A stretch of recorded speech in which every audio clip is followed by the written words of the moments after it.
Hi there, Sue McHardy here, registered holistic nutritionist, and I'm here today to talk a little bit about inflammation.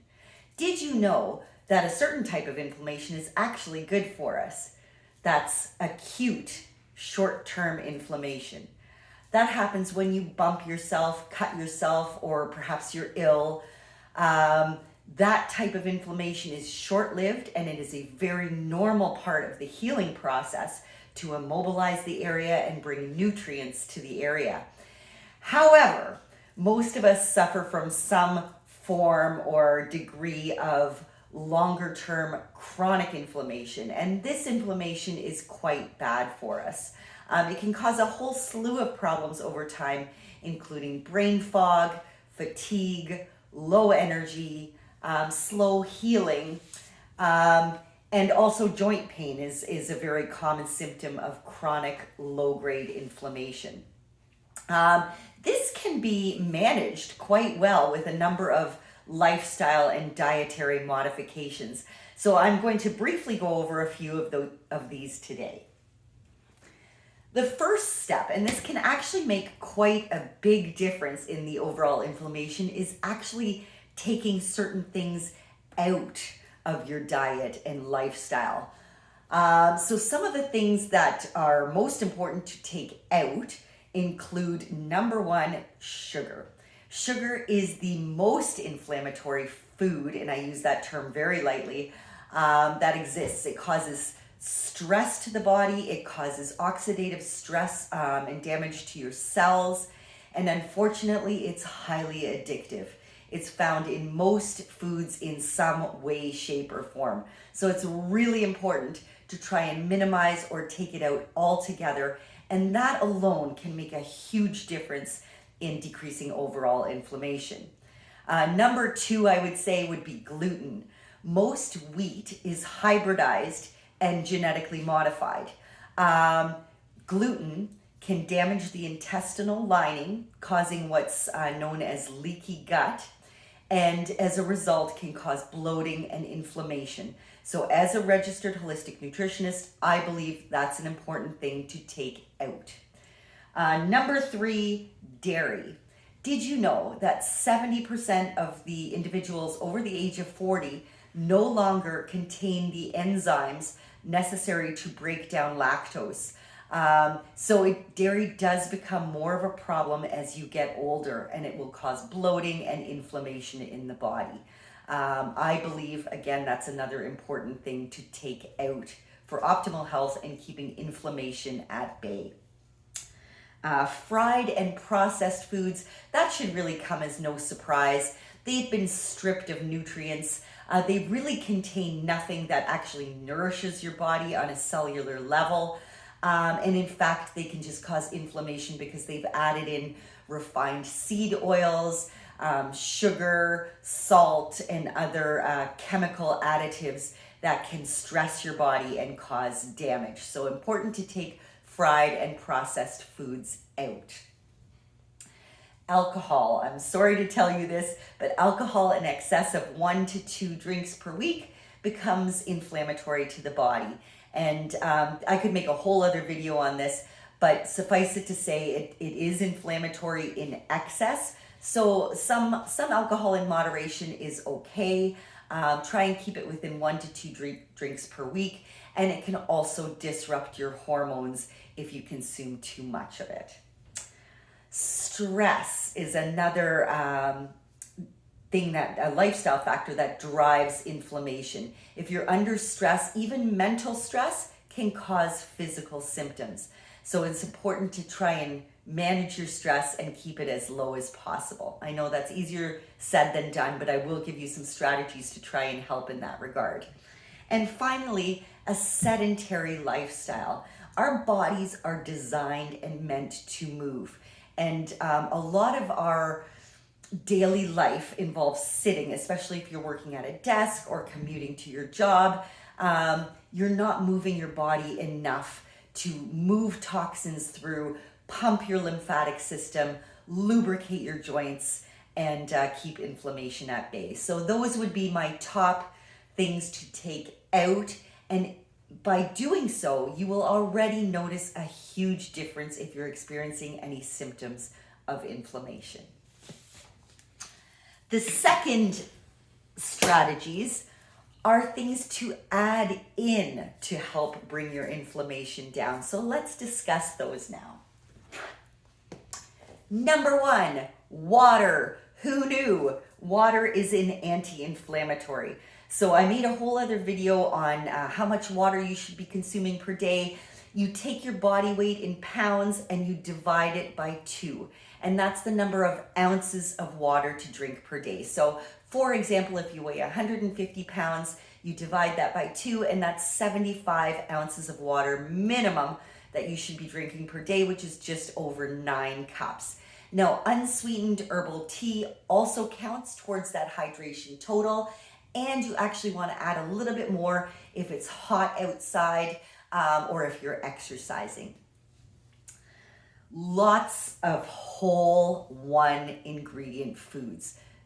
These are the foods that our bodies are designed to actually absorb and break down and use for energy. So you want to stick with whole one ingredient foods as close to nature as possible.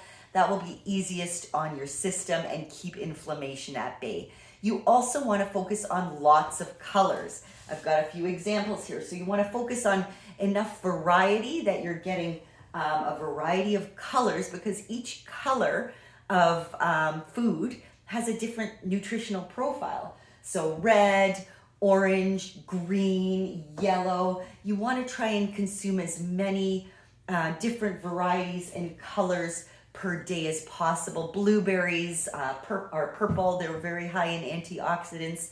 So the more color you have, the more nutrition you're going to have. And these foods truly nourish your body on a cellular level and are going to give you the best energy and help keep inflammation down. They keep your body more alkaline. Omega-3 fatty acids are anti-inflammatory. Omega-3 fatty acids are called essential fatty acids for a reason. Our bodies can't produce them on their own. They must come from our diet. So if you're eating fatty fish 2 to 3 times per week, you are probably consuming enough omega-3 fatty acids. However, if you don't enjoy fish or you're not consuming it regularly, you may not be getting enough omega-3 fatty acids. They are anti-inflammatory omega-3 fatty acids, so I would definitely recommend supplementing with a fish oil if you don't consume a lot of fatty fish, and you want to aim for about 1,000 EPA DHA per day, which is 1 teaspoon per day. I personally take a teaspoon of fish oil at night before I go to bed, because that's when my body is doing its repair work, and then I am ensuring I'm getting my omega-3 fatty acids. Other healthy fats are also great for keeping inflammation at bay, which might include 1/4 of an avocado or 1 teaspoon of extra virgin olive oil, coconut oil or avocado oil. Nuts and nut butters are an excellent source of dietary fat. Just remembering to keep your portion size at about 1 to 2 teaspoons because they are more calorie dense. But in general, healthy fats are anti-inflammatory, especially those omega-3s. Specific nutrients that you might consider incorporating to reduce inflammation are ginger and garlic. These both contain special properties that help lower inflammation.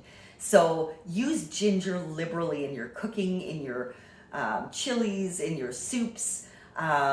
Ginger you can peel and chop and put in a warm glass of water or herbal tea to up your antioxidant and anti-inflammatory benefits. I personally put about a 1-inch chunk in my green smoothie every morning to help reduce inflammation. Use it in your cooking liberally. These both have anti-inflammatory properties, and it's a great natural way to reduce your inflammation. And then from a lifestyle perspective, you want to manage stress. We talked about that in the things that cause inflammation.